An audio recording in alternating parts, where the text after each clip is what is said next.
In other words, it's not the things that we're unaware of that are going to get us in trouble. It's those things that we absolutely know to be true, we just don't want to believe it. You guys may have heard of this movie, An Inconvenient Truth. Decent movie.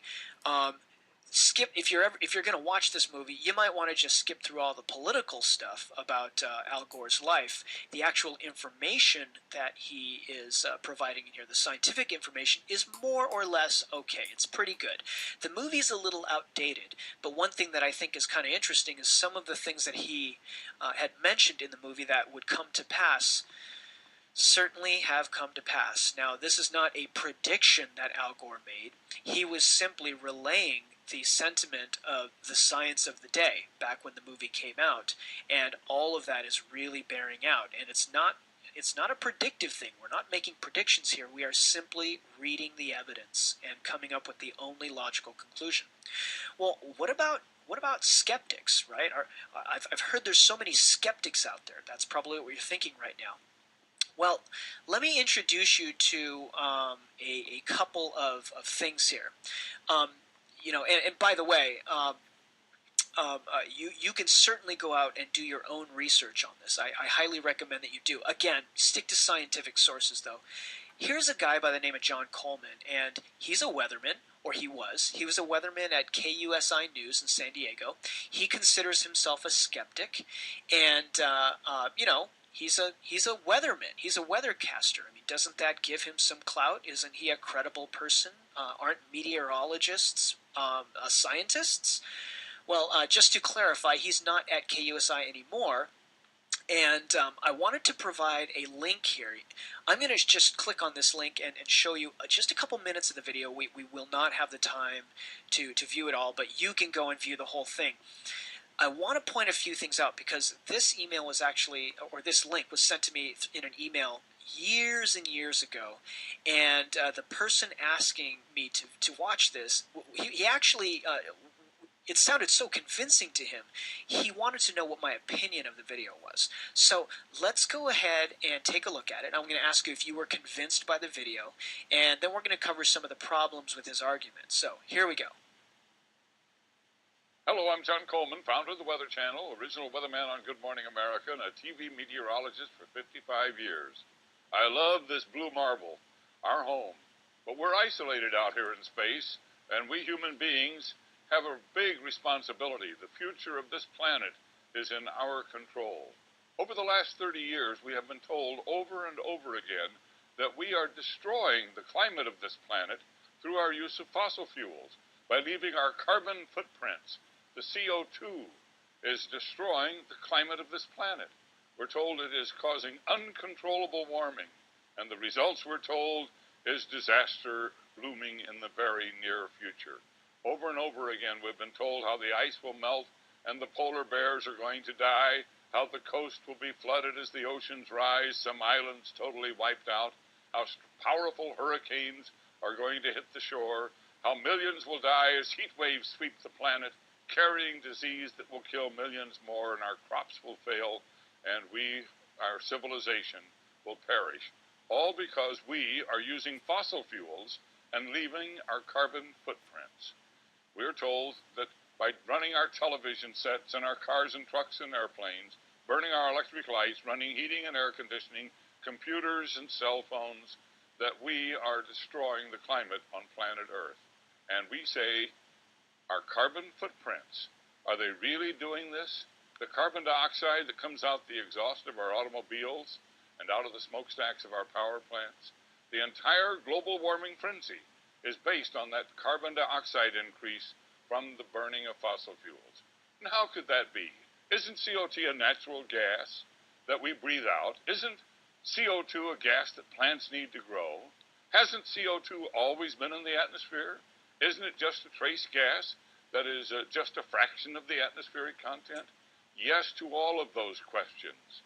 But that very CO2, Al Gore tells us, is fueling global warming that will destroy the climate of planet Earth.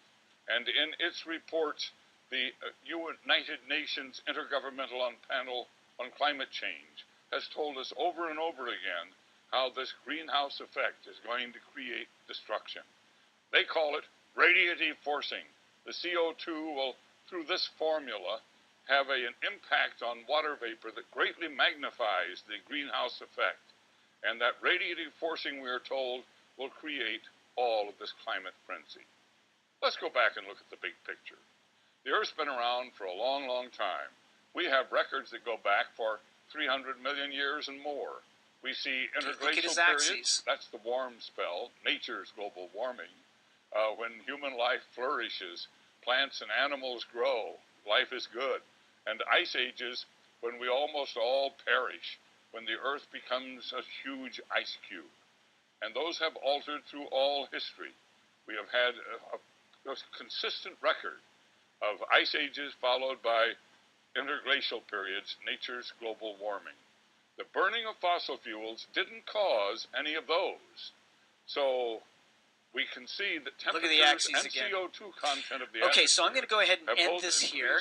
Okay, so you can go and watch the rest of that video if you'd like. He said enough there that I can at least make some points here. Did you guys notice any problems with his argument? And were you convinced by the video? He used terminology there that was very comfortable and familiar to most people who would normally just sit down and watch the news. He is, after all, a meteorologist, right? We're going to draw the distinction between what a meteorologist is, what they do, and what an actual scientist is. Well, let's do a little fact-checking.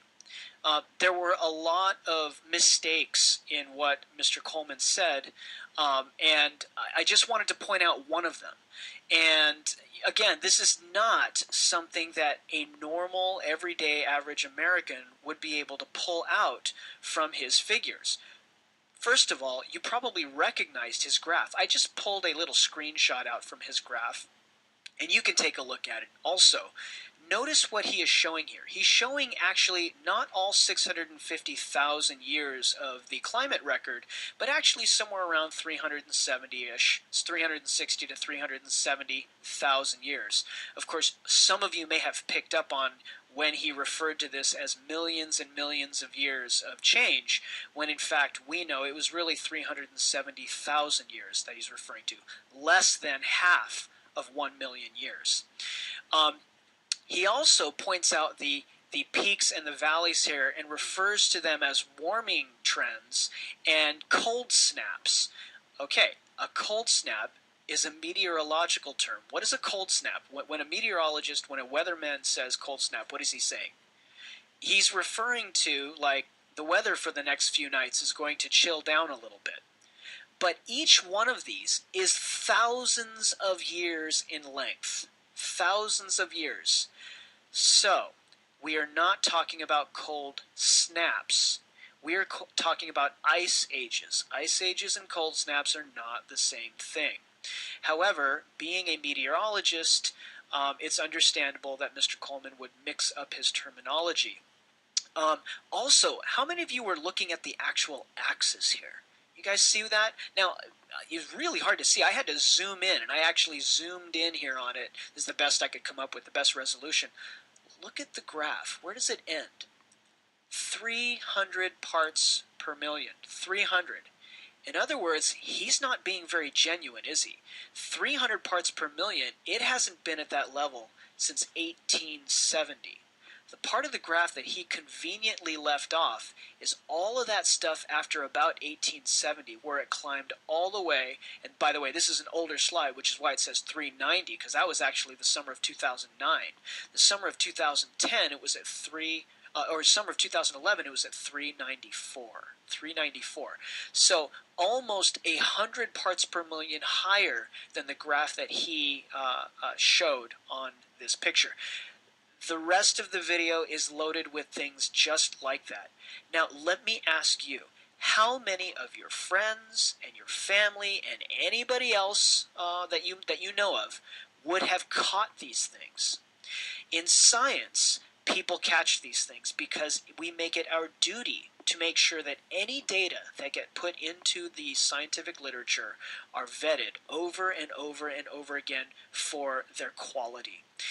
Mr. Coleman is not a scientist, and so in putting these things on television, he is not beholden to any scientific ethics whatsoever. He simply gets to get onto his pulpit and spread bad scientific information. Okay, let me give you another example. And you know, we have the word skeptic up here, but I'd like to refer you away from that word because we're all skeptics, every one of us. Every scientist is, by occupational requirement, a skeptic. We are skeptical about all of our co-workers and their scientific work, and it's good that we're skeptical because it keeps everybody honest and it keeps the quality of the data very high. I refer you to a different word when referring to John Coleman or some of these other people I will show you about. They are not skeptics. They are one of two things. They are either denialists, and a denialist is somebody who insists on saying something is not so, despite the fact that there is overwhelming evidence for it. The other thing that they might be is a contrarianist.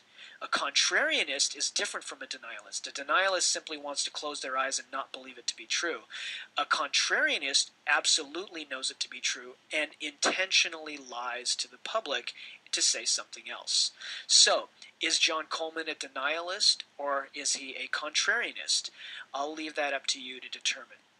But very few of us in the scientific community are actually skeptical of the overwhelming mountain of evidence. There are disagreements among scientists. There always will be, but those disagreements usually center around the quality of the data or the nuances of the methodology, not in the actual overwhelming mountain of evidence itself. So let me just give you an example of what a true contrarianist would be. Here is Tim Ball. This is a clip that was taken from a movie, an online movie called the Great Global Warming Swindle. And this it came out in about 2007. The producers of the show were WAG TV, which is a British shock cable channel. It's it's not even like MTV, but I guess it would be kind of along those lines, but the whole purpose is for it to be kind of a tabloid cable channel. So let's look at Tim Ball here. It has him listed in this video as the Professor Tim Ball from the Department of Climatology, the University of Winnipeg. Well, that sounds pretty official, don't you think? Actually, he's a professor emeritus. Now, many of you might not know what that means. Emeritus status means that he retired a long time ago. He is not an active professor at all. And by the way, there is no such place as a climatology department at University of Winnipeg. Go on to the University of Winnipeg's website. You will not find a Department of Climatology because it doesn't exist. Actually, he was a professor for 8 years in the geography department, and he was there from 88 to 96. Most of what we know about climate science we learned after 96. And the video also claims that he was a professor there for 23 years, which he most certainly was not. Here is, however, what Tim Ball is. He is the director of Friends for Science, and this is an agency that is funded by the Canadian oil industry. He is also co-chair of the Natural Resources Stewardship Project, which is supported by the High Park Group, someone you should look up, and the High Park Group is a lobby group backed by the Canadian Electricity Association and the Canadian Gas Association. So automatically, what Tim Ball says you have to take with a grain of salt. The man is not talking from an objective, non-biased scientific perspective. So you might say, well, what about his contributions to science? Is he in fact a climate scientist, as the video implies? Actually, he's not even that. He only has 3 publications as a lead author, and they were all in 83, 84, and 95, so nothing really recent.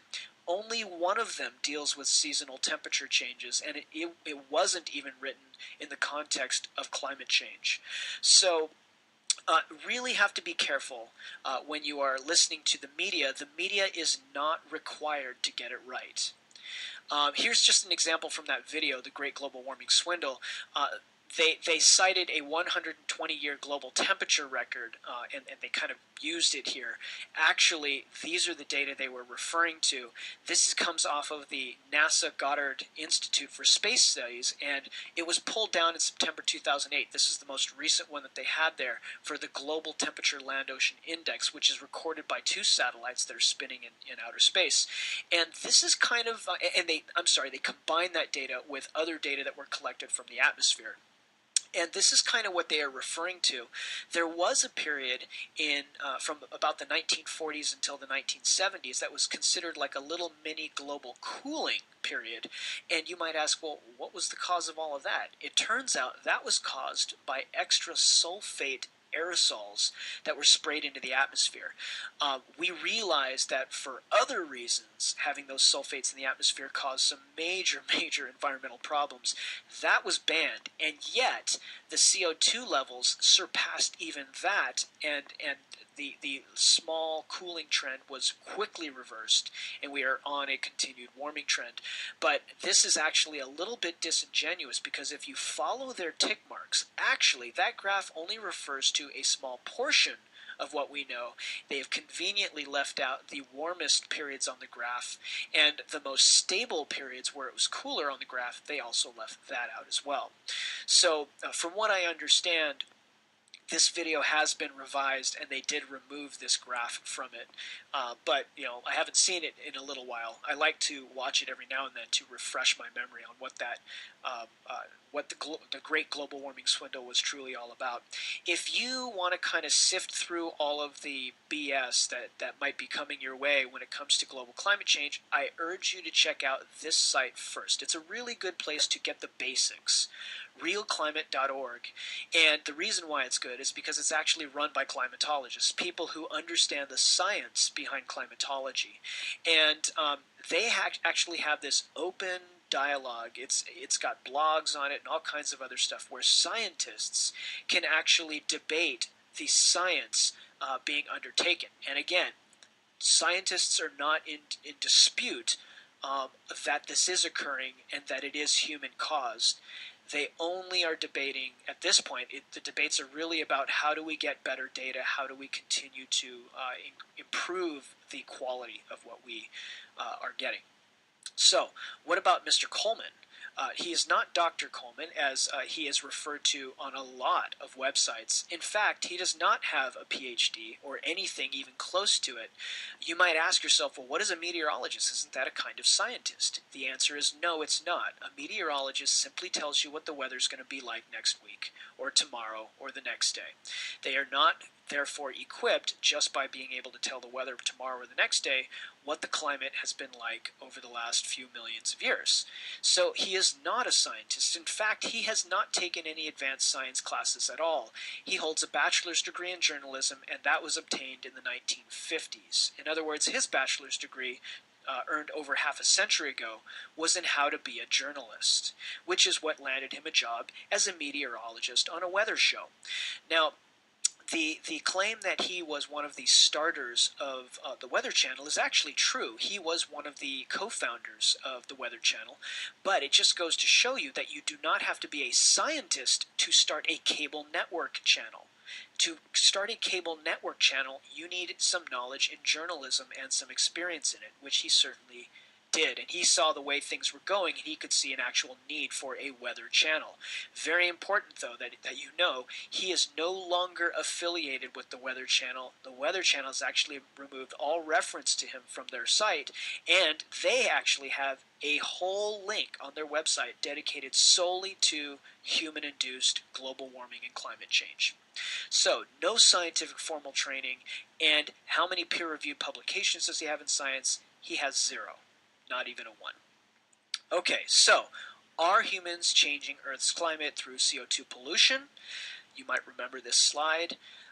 Here's this poor young lady, like, no way. Rex Tillerson and Senator Jim Inhofe say it's fake. Okay, who are these people? Here they are. Rex Tillerson is the former, or I guess maybe he still is, the person in charge of ExxonMobil. Does it surprise you that ExxonMobil is not interested in pushing the human-induced climate change agenda, and in fact, they tell us that their scientists are going to get on it, and so far, the ExxonMobil scientists are saying it's totally natural. And over here, you have Senator Jim Inhofe from the great state of Oklahoma, and he used to be in charge of the environmental group for our federal government, and he is basically of the opinion that it is a hoax. So, who is one of his campaign contributors? Oil companies, for sure. So, are you going to believe Rex Tillerson and Jim Inhofe, or are you going to believe the evidence? Remember, we're not going to believe anything, right? We're going to trust. We're going to trust the evidence because it is based on thousands of scientific studies showing climate change is occurring, it's caused by humans, and these papers are all in completely independent fields of science: geology, chemistry, atmospheric sciences, oceanography, sedimentology, biology, ecology, you name it. They are all showing the exact same cause. So, what is the holdup here? Why are we so reticent to make changes? Well, I refer you to this quote from Upton Sinclair, who summed it up rather nicely. It is difficult to get a man to understand something when his salary depends upon his not understanding it. We have a lot of these people in our country, on the planet, but unfortunately within our government as well. Recent climate events, these are just some summaries from the IPCC, the United Nations body, which I'm going to talk about in the next slide. Just a few facts to throw out. Average surface temperature has increased by 0.74 degrees C over the past 100 years. Should we be concerned about this? That's like just a little under 1 degree Celsius. Well, yes, you should be concerned about that, because most of that heat is locked up in the ocean. And you might ask yourself, well, how much heat can the ocean hold? Well, the ocean can hold a lot. And you remember from back when we were talking about water molecules. Remember that water holds a lot of heat before it changes temperature.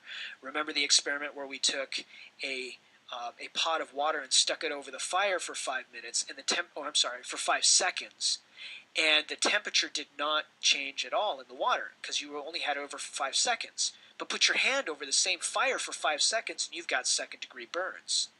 The temperature of water changes very slowly as you add huge amounts of heat. So a 0.74 degrees C change is huge. That is a lot of energy that is now locked up in the system that wasn't there before.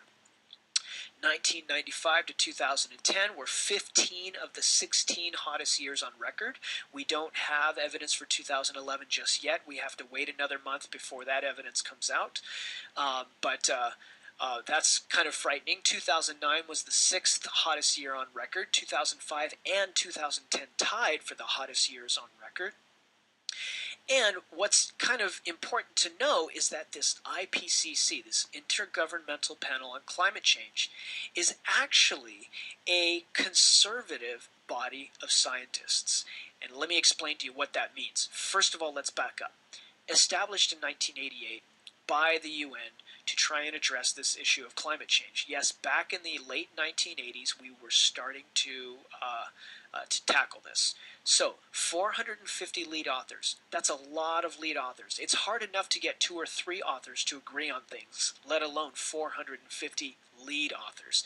Now, each one of those authors has a team of scientists working with them. So that adds up to about 800 contributing authors. This document that they put out in 2007 was reviewed by 2,500 expert reviewers other than the 800 contributing authors. Over 130 countries were represented. So, when you make a statement that has to be agreed upon by 800 contributing authors and also has to be accepted by 2,500 people reviewing those statements, your document gets watered down and watered down. And yet, all of the claims that it makes in there, basically say very dire things about the planet if we continue to do things the way we do. So despite that, these are understatements. They are not overstatements. Because here's another kicker. You see, once the document comes out, each of those 130 countries then gets a shot at their politicians reviewing the document too. That's right, the final say comes from politicians, not from the scientists themselves. And yet still, despite the fact that you had overwhelming odds with the number of authors, the number of reviewers, the number of countries represented, it still shows conclusively that it's a man-made problem. So what are we facing these days? We're not going to have the time to view this video right here. But I wanted to kind of draw attention to Michelle Bachmann because she is one of the Republican candidates for president, for the presidency. So I want you to go ahead and take a look at that video because she actually gets up on the floor there, right in front of Congress, and says, carbon dioxide is portrayed as harmful, but there isn't even one study that can be produced that shows that carbon dioxide is a harmful gas. So Michelle Bachmann, again, being a politician, she doesn't necessarily have to have her facts straight. She simply needs to say them to get people riled up. If you don't believe me, go and watch the video. She actually says this. Here's another one, John Boehner.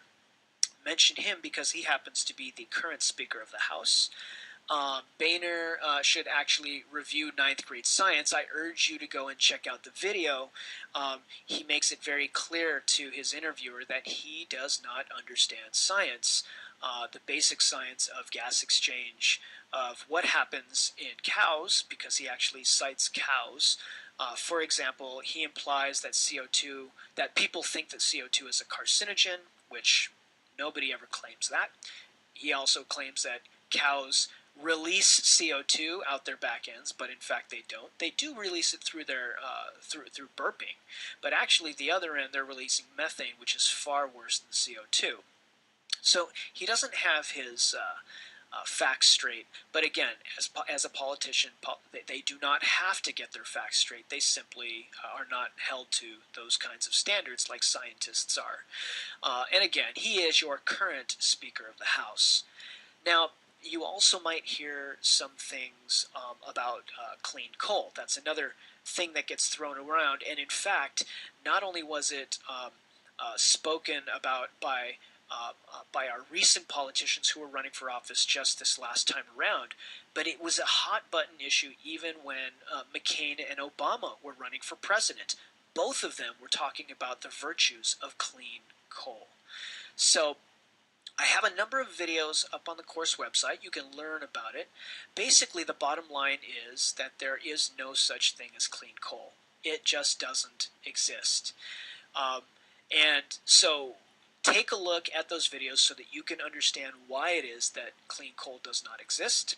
And I may even ask one question on the final exam on clean coal.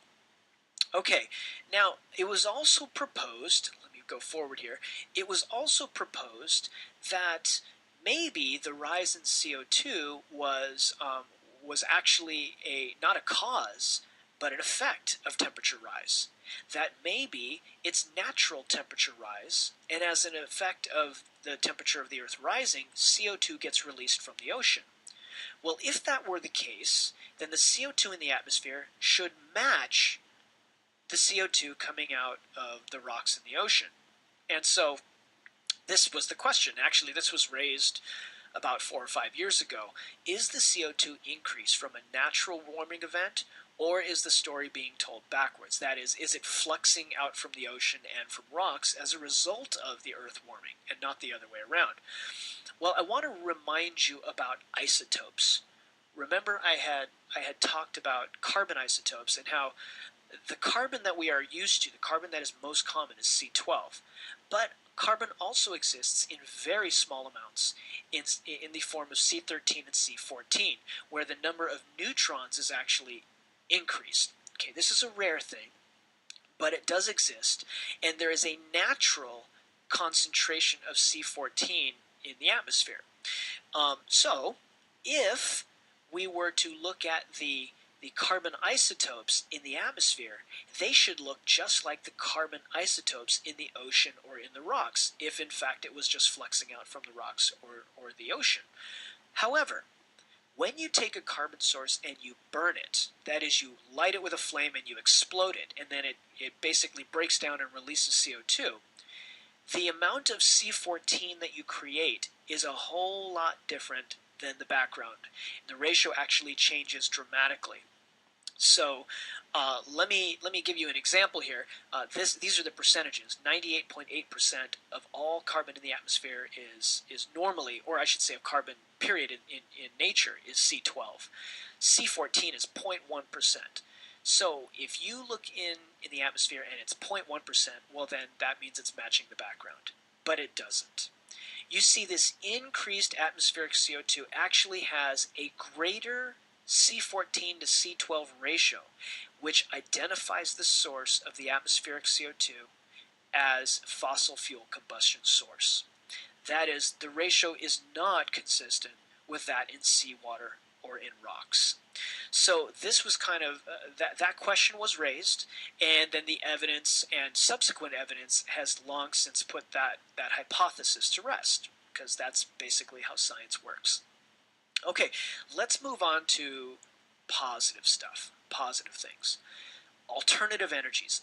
This is going to have to be one of the solutions. This and conservation. Actually, conservation is going to be even more important than turning to alternative energies, simply not using so much stuff. But if you're going to use energy, they really should be coming from these sources now and in the future. So I have actually taken alternative energy sources and I've divided them into two categories: perpetual sources and renewable sources. And you may not have heard of the term perpetual sources, but you're going to now go out and use this term when you're discussing it with your friends and family. Perpetual sources include things that actually are in infinite abundance. There aren't very many of those things on the planet, and that's because the source of these perpetual sources is not on the planet. Solar energy is number one.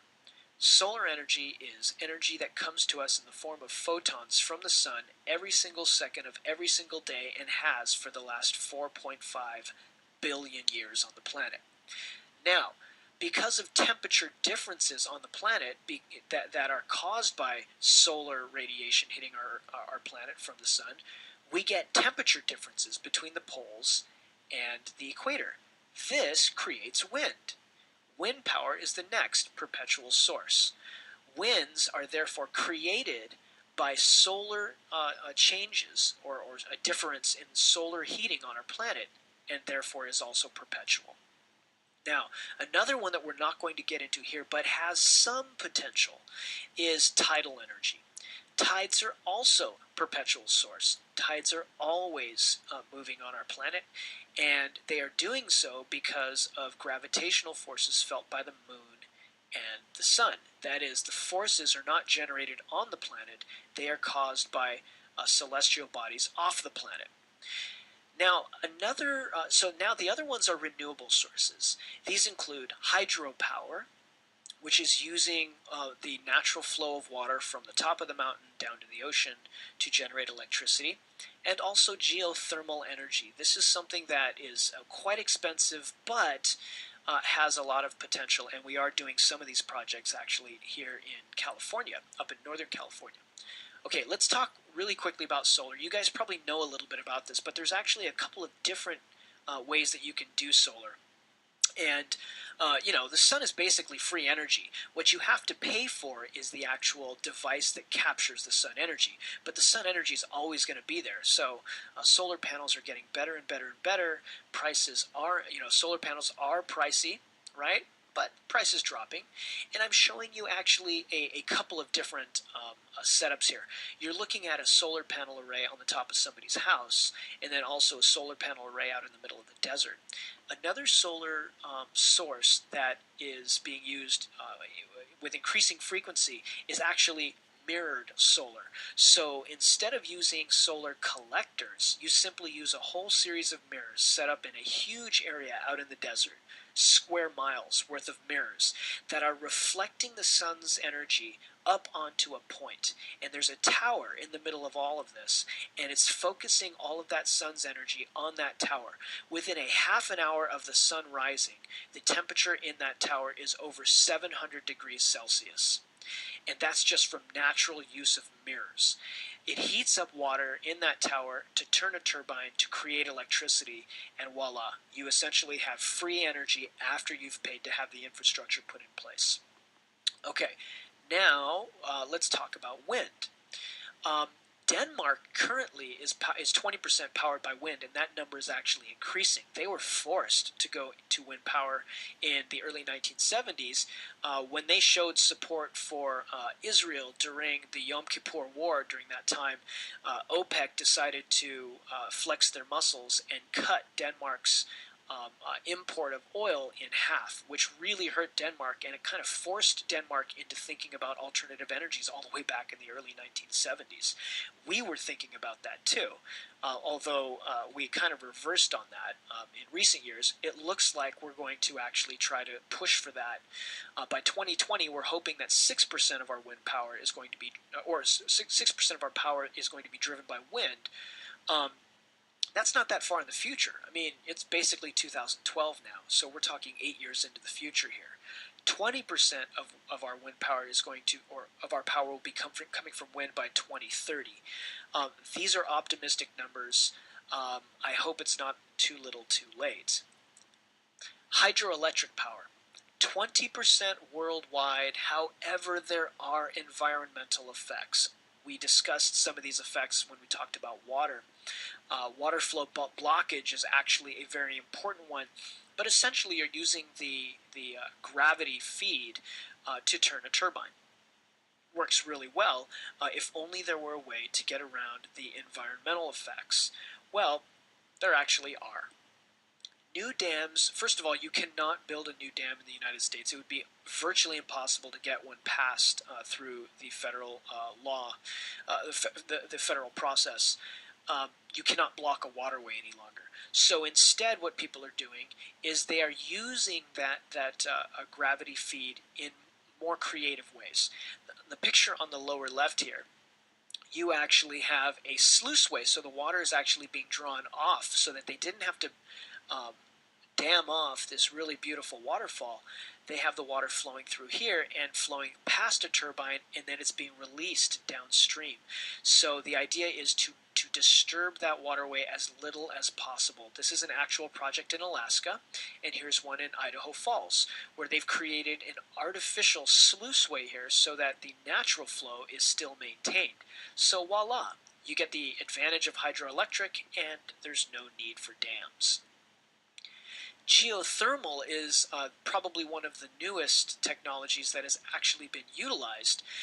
Uses heat energy from deep in the earth. This is the example right here, the Santa Rosa Geysers Recharge Project, where they are essentially putting water way down deep into the earth, getting it superheated, drawing it back up, and using that temperature differential to drive turbines to create steam, or to create steam to drive turbines and make electricity. This is a very, very involved project, though. To get one of these plants installed is very, very difficult and costly. But once it's in place, it's actually a very interesting prospect. However, with all of these different technologies, all of these different things that are going to somehow wean us off of oil, this still is not going to help without the far more important focus on reducing what we use. If you use a lot of electricity, finding an alternative source of electricity is fine, but simply reducing how much electricity you use is even better. It gets you much further in your goal. So working towards sustainability. What does a sustainable society look like here in our country? Well, sustainable society uses resources responsibly and protects biodiversity. We discussed at length why biodiversity is so critical. And the current society that we live in, and the societies that we see emerging in other parts of the world, most especially in China and India, are not sustainable. And that is because of an increase in land use, a decrease in natural ecosystems, the fact that our agriculture actually relies on non renewable things like oil to drive our tractors, trucks to drive that stuff around, pesticides that are generated from oil. All of that stuff is non renewable. Too much of our agriculture actually goes to livestock, and increasingly now, some of our agriculture is actually going to feed our cars in making ethanol, which is a horrible, horrible idea. Reliance on fossil fuels and minerals, the fact that we rely on these things that are non-renewable is not a sustainable recipe whatsoever. So what do we need? Here are some characteristics of a sustainable society, and this is something that you can certainly help us to work towards. Reducing your use of stuff per capita. Stop buying so much stuff. That's really part of the problem, and despite what our politicians tell us, we are not going to be able to spend or purchase our way out of this problem. We're only going to get out of this problem if we stop spending and stop purchasing quite so much. Emphasis on perpetual and renewable energy sources, wind, solar, responsible hydroelectric, and also geothermal. These have got to become a focus rather than just a little nuance. They have to be the mainstay. And also, heat and waste management have to be minimized and efficiently reused. We need to reduce our waste stream. With the growing population, we are now at 7 billion humans on the planet. That is a huge amount of waste. Also, maximal recycling of all resources. I have this listed last because recycling should be the last thing we should focus on. We need to focus on these other ones first, and then recycle what is actually remaining. Okay, so what can you do to help? Number one, be an environmental steward. Live sustainably. There is no shame in being an environmentalist. That's okay. It simply means that you care about the environment in which you live and in which your children are going to live. Number two, trust the science. Why trust science? Because science is evidence-based. Scientists don't make things up. We are beholden to back the things up we say with evidence. Consume less energy and less stuff. I would like to see more of you commuting to college on the bus, or better yet, on a bicycle or walking. If it's not necessary to drive a car, then don't do it. Reduce, or better yet, eliminate your use of disposable plastics. Remember, there's no such thing as disposable plastic. It doesn't dispose. It stays here forever. Reduce your exposure to hazardous materials. It's all around you. Watch what you eat, watch what you buy, and watch what you're breathing, because if you don't watch, nobody else will. And probably the most important, be aware and vote. I can't tell you how important this one is here. Not only voting in elections, but you vote every single day. You vote in what you eat. You vote with your fork, that is. You vote with your wallet every time you pay for something. When you order something on a menu, or when you pay for something when you pull money out of your wallet, you are essentially validating that item. You're saying, I approve of this. I think it's okay to do this.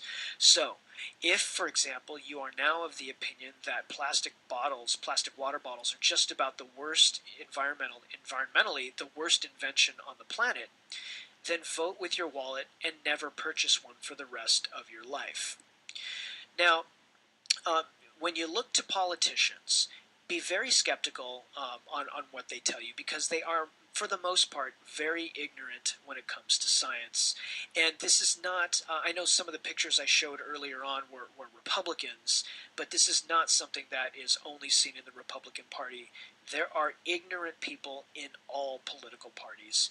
I just wanted to throw this one out here. Representative Hank Johnson from Georgia, he's a Democrat, and he said something pretty darn interesting back in March of 2010, where his deepest concern about the island of Guam was that it might sink. Literally, it might sink into the ocean if we put too many Marines on it. Again, click on this link, or the link that I have on the website, if you don't believe that he actually said this. Okay, so this is a little bit of a plug. You definitely want to love nature, don't you? But don't love nature, if you know what I mean. There's no shame in being a tree hugger, like this little girl here. This is my little vertebrate hugging a tree. Okay, so let's end with this little quote here. In the end, we will conserve only what we love, we will love only what we understand, and we will understand only what we are taught. And that is why you are in this class. You are now the most educated on issues of biology, probably of all of your friends, all of your family, and it's now your job to go out and teach them. So, congratulations everybody. You have now made it to the end of the class.